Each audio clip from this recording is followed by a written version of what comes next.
Welcome back to the channel, everybody. I am Mick Alphanine. Okay, there has been a lot happening in the crypto sphere. I think all of it is good. If you're a researcher, if you're collecting data, this has been a good experiment where we can collect information about, especially about stable coins, about the need for liquidity in the market, correct?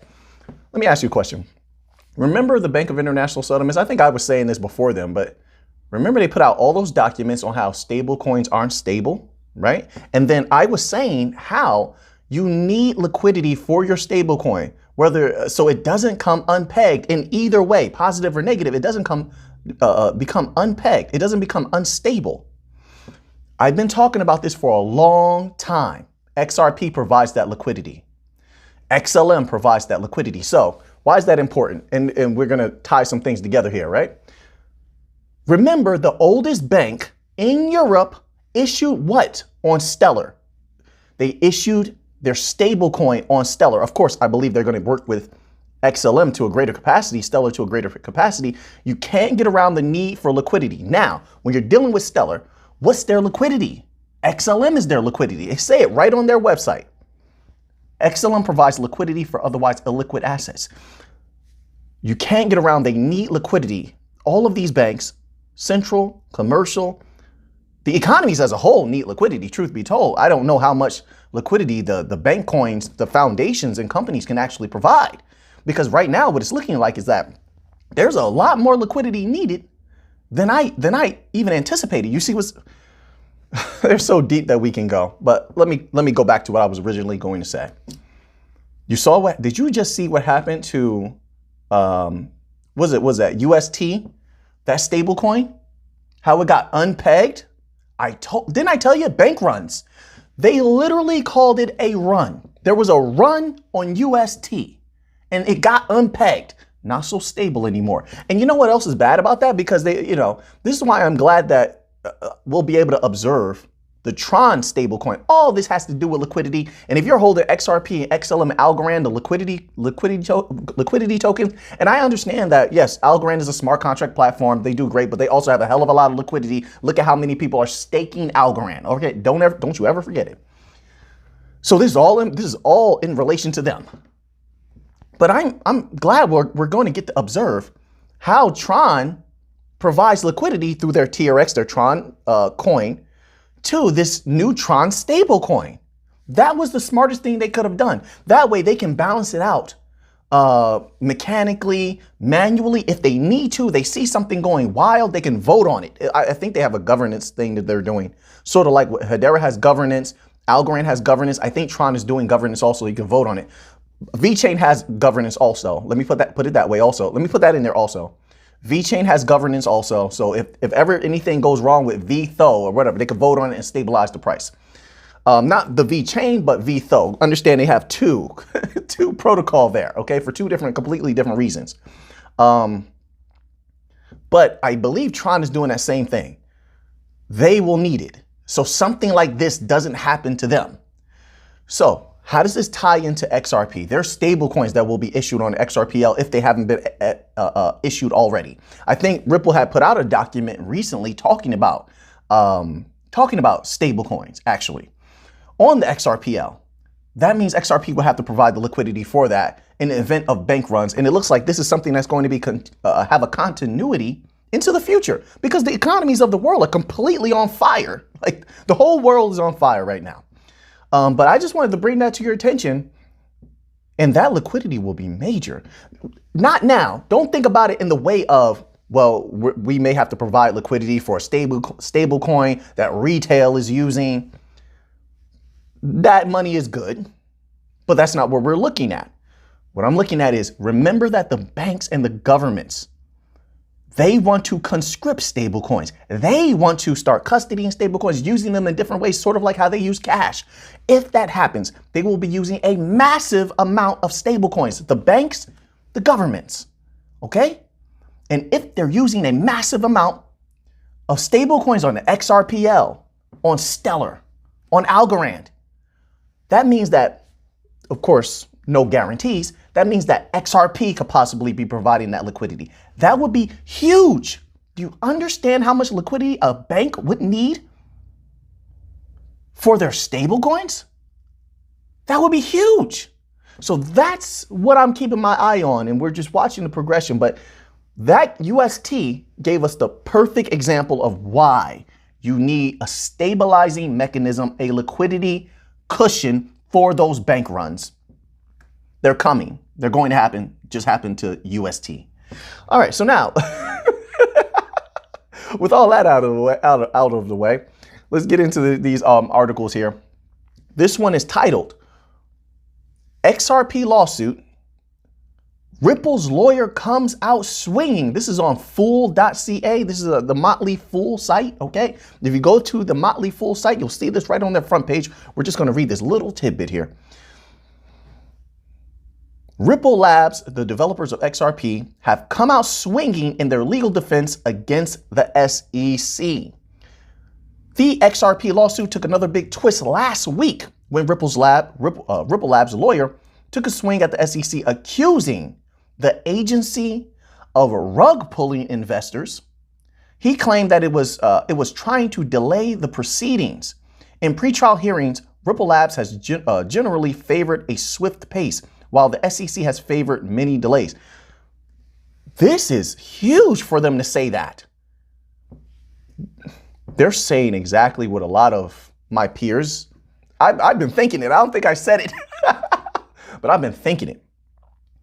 But a lot of my peers have said this in the YouTube community, that the SEC was, and I wouldn't even term it as a rug pull, honestly. I really wouldn't. I'm thinking about it in a different way. I don't know what the terminology would be, but they're holding things back. In my opinion, this is a possibility. There's no guarantees. This is not a fact. It's my thoughts. But the possibility that because they have so many ties to the legacy system and because certain corrupt things have been exposed, that's a fact, okay, have been exposed with certain entities operating within the SEC, right? That because of that particular corruption, that they could be holding the prices down, suppressing the prices so that their people can buy in massively for the low. And as a matter of fact, there's a possibility that they're holding down the price until the absolute last second. Their people buy everything up. And then all of a sudden it's regulatory clarity, which they would know before everyone. That message will go out to them before everyone else, right? Their people.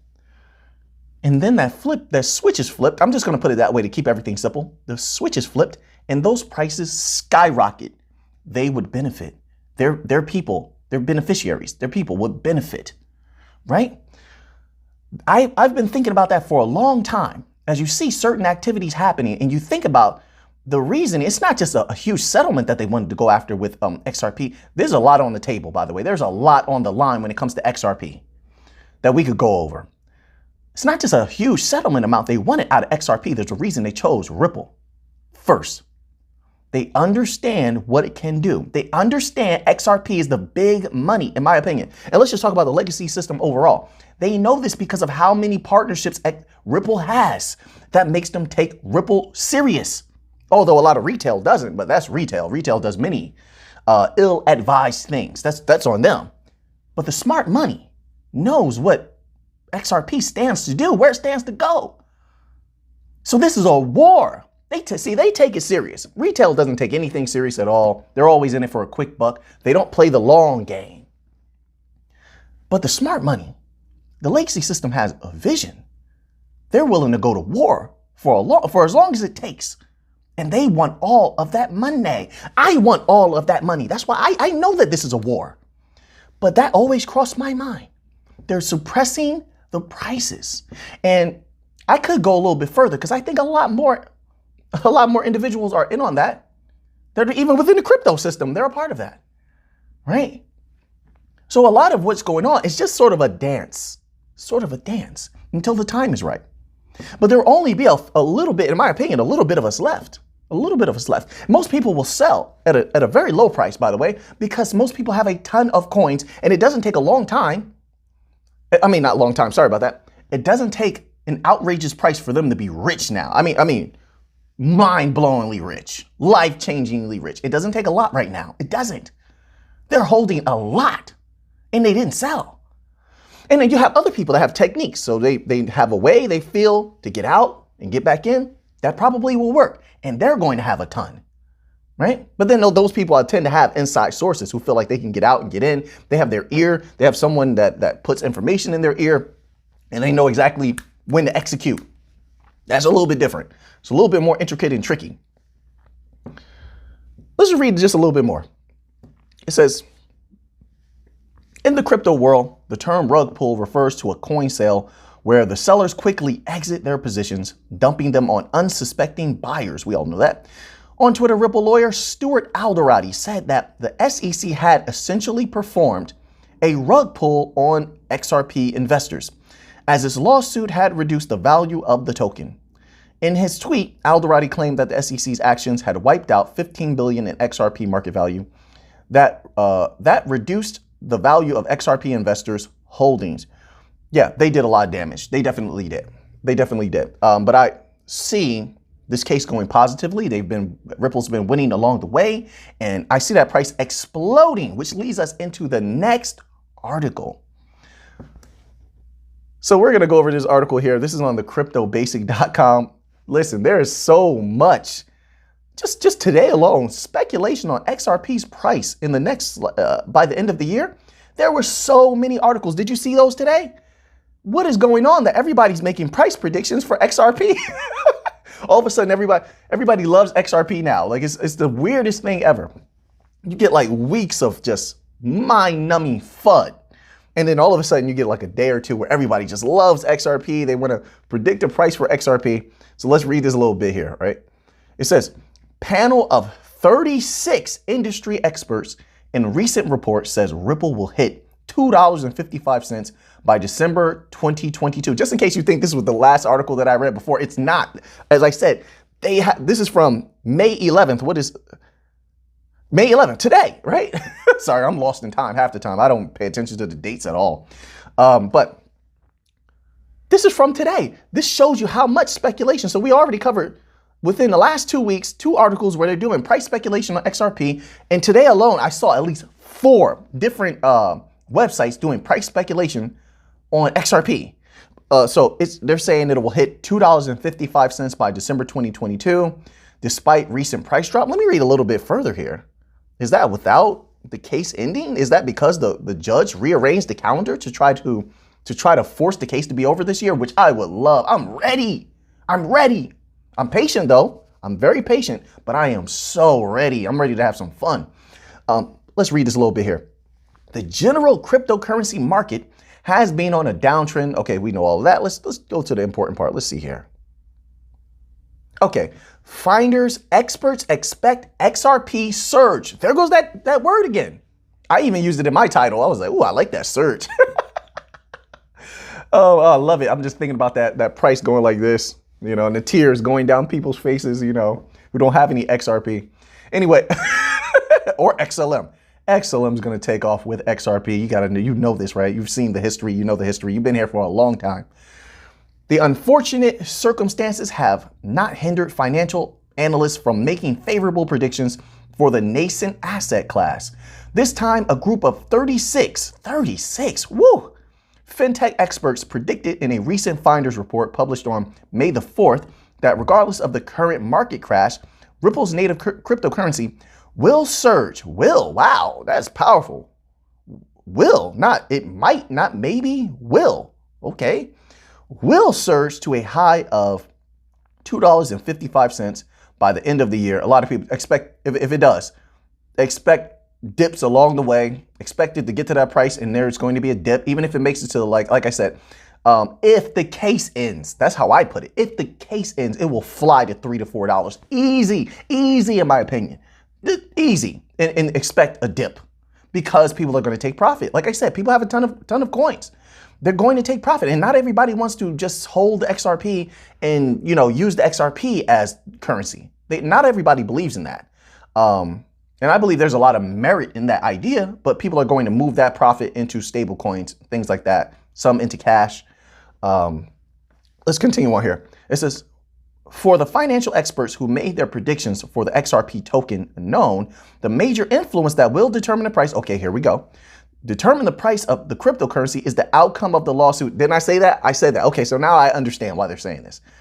is the outcome of the lawsuit between Ripple and the Securities and Exchange Commission. What? Wait a minute. Wait, let me get this straight. Wait, they said, okay, by the end of the year. Okay, so that's the cap. That's just the cap. That's not that's the cap for the year, 255. They're saying by the end of the year. That I respect. I can understand that. Okay, I get that. Because I was about to say, I know this is not an overall price prediction. There is no way. Listen, when the case ends, the FOMO alone is going to send that price skyrocketing. XRP as well as XLM. XLM is going to be a little bit behind XRP. You know how that works. XRP is here and then XLM kind of rises with it. Those two prices are going to skyrocket just off the FOMO alone. Because people know it's time to saddle up the horses. We're taking off. Partnerships are going to be announced. When that case is over, all of those partnerships that they have non-disclosure agreements signed for, they're going to start announcing them. They're major. They're sitting on them. They can't talk about them right now. Nobody needs to deal with SEC as this pit bull biting everybody. I hate to say that. I love pit bulls actually. But you know, that's what people know pit bulls for. So I'm going to say SEC. Nobody wants to deal with a rabid pit bull biting everybody. Speaking of the SEC, we have another article here. Let's get to this one. I don't know what happened to my voice right there. I may need to drink some more water. I sound like Young Jeezy. Let's get it. Somebody out there is like, who's Young Jeezy? I'm showing my age again. Oh, man. This is on finbold.com. The SEC accuses crypto exchanges of trading against clients. Listen, take this as a warning shot. This is the SEC sort of putting people on notice, in my humble opinion, sort of putting people on notice that they're about to do exactly what they said, that they are people of their word. They're going to come after the exchanges. Did you see the other article? The other article, I don't have it up here. It was about Coinbase. Coinbase had to make some sort of declaration, right? And so there were certain negative things about that people took from that declaration. I'm trying to word this a little bit carefully, okay? You can look that up. I mean, if you just have a general news site that has all the articles, let me tell you something. It showed me that they're under pressure, okay? To even have to do a declaration as such.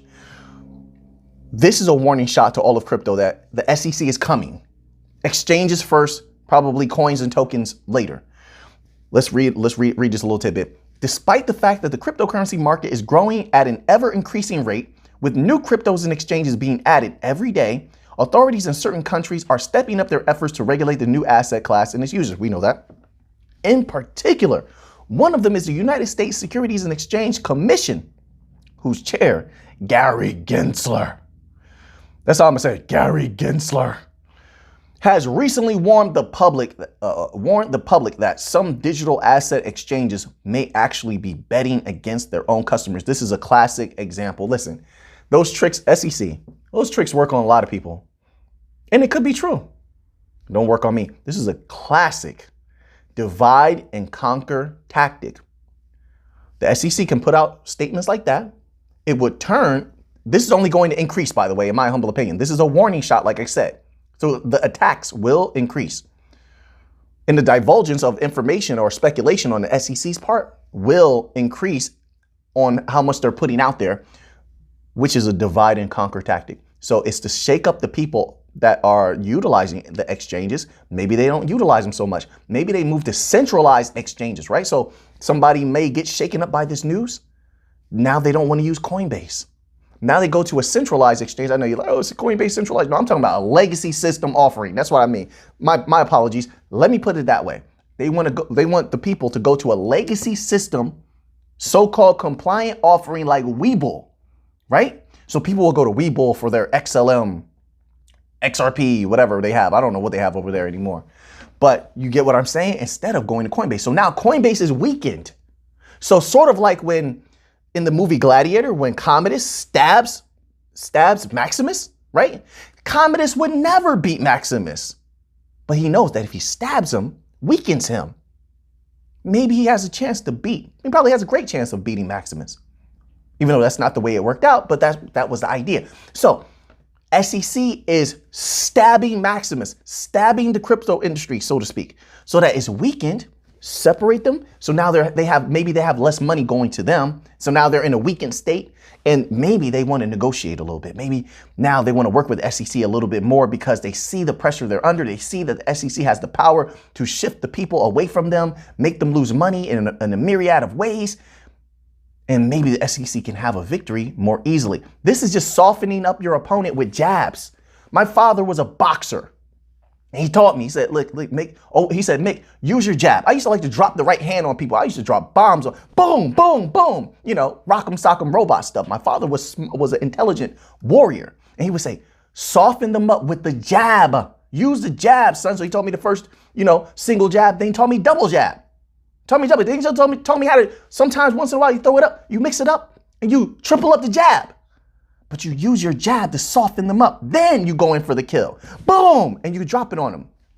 Drop that power hand on them. Boom! Right? This is what the SEC is doing. They are softening up the exchanges. They're softening up crypto, dividing them before they come in and declare war on all of crypto. I told you it was coming. A lot of my peers have been screaming this for a long time as well. But are the people listening? We'll see. We'll see. It's about to get really fun. You're going to see who's who. It's about to get really fun.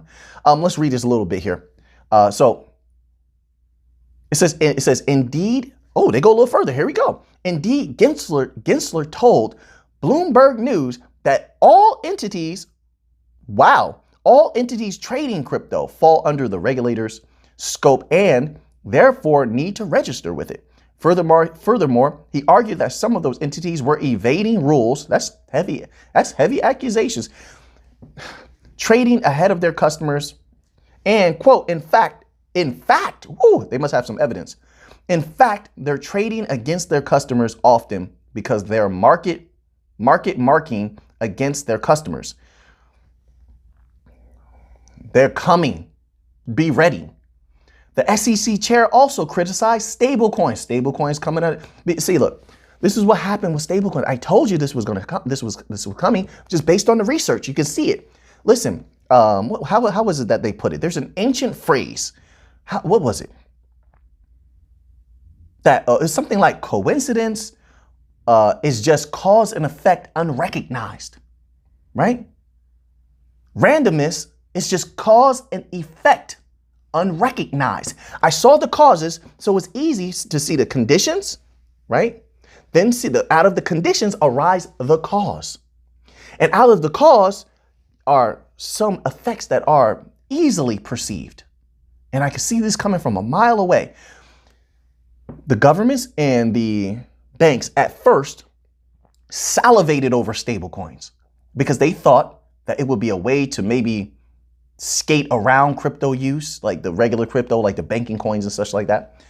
And a lot of the regular crypto, they're just non-utility coins. They thought this was a play against them. Well, let's just bring in stable coins and we'll keep them on the outskirts, not realizing that bringing in stable coins, firstly, stable coins are not stable, not necessarily.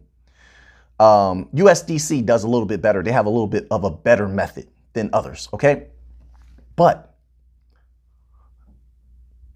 they also didn't realize that you need liquidity tokens to create a cushion for any type of bank runs. They didn't realize that at first, that stablecoins would also be susceptible to bank runs. That's why in their first PDFs, they didn't say that. But in their PDFs now, they're all talking about the bank runs.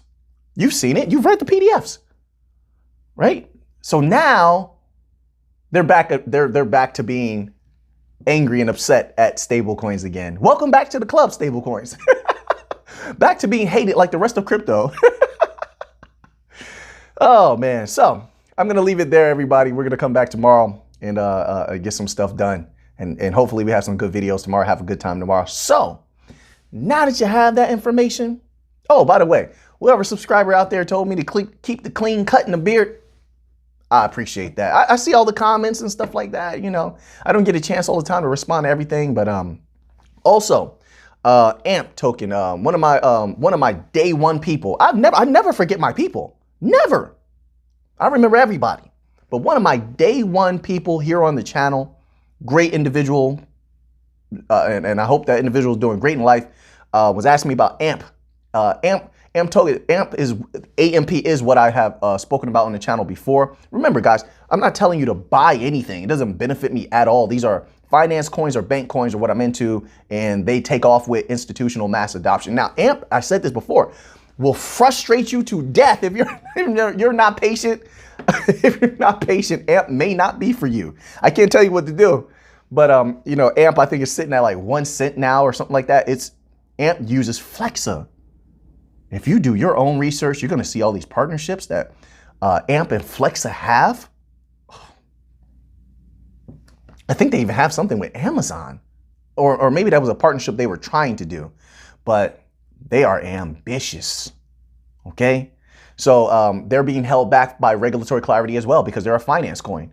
But for a long time, AMP has stayed at a very low price and just consolidated, and it frustrates a lot of people. Some people jumped into it, grabbed some, then they sell it because they get frustrated with it. For me, I don't think like that. I'm old school. I grab a asset that I know I believe in because I see the partnerships, all right? And I believe I know what's to come. I put it on the cold wallet, air gapped. Don't let that touch the internet at all. Like Fort Knox, put it in that cold wallet and forget about it. You check up on it every once in a while. Until there's regulatory clarity, there's not going to be much to check, in my opinion, with a lot of these particular cryptocurrency rails, the bank coins and the finance coins to a lesser degree, right? So anyway, I just wanted to put that out there. So and you know what? I always try to say, what's that phrase that I say sometimes? A lot of my peers use it too. Oh yeah, not financial advice. Listen, if you're talking to somebody on your job, on the street about crypto, you better slide that in there. Not financial advice. These, people will go out there and grab a bunch of stuff up that you didn't even tell them to get, and then they get mad if it goes south. You need to protect yourself. Not financial advice. I'm not a financial advisor. You have to say that. It's funny. I was in a conversation. It was a group of us. And there was a lot of the guys in the group. They're not bank coin believers at all, right? So they're into all of these like regular crypto and meme coins and stuff like that. Some I'd never even heard of. And so one guy, he's telling another guy about some coin that did take off, by the way. It did. They had some good ideas, and they probably saw a disgusting profit. Disgusting meaning it was really, really, really, really good. It was really, really big because the protocol they were talking about took off. But anyway, as he's telling this other guy about it, I just listen. I don't listen to anybody when it comes to like investing and putting my money somewhere. I do my own research and heavy research. But anyway, so I listen. So I'm listening to this, and he's telling this guy about it, and right in the middle of the conversation, he's like, "Wait, he's like, this is not financial advice. I'm not a financial advisor." I was dying laughing when I heard that in person. Like, it's not in the YouTube video. In person, I'm like, wait, I think this guy's on to something. I think we're talking, we might need to say that. Oh, man. Anyway, you guys keeping me here, man. I have a good time with you all, though. I can't help it. I do. You guys are fun. All right. So anyway, now that you have that information, what are you going to do with it? I know what I'm going to do with it. So until next time, let's get to the money.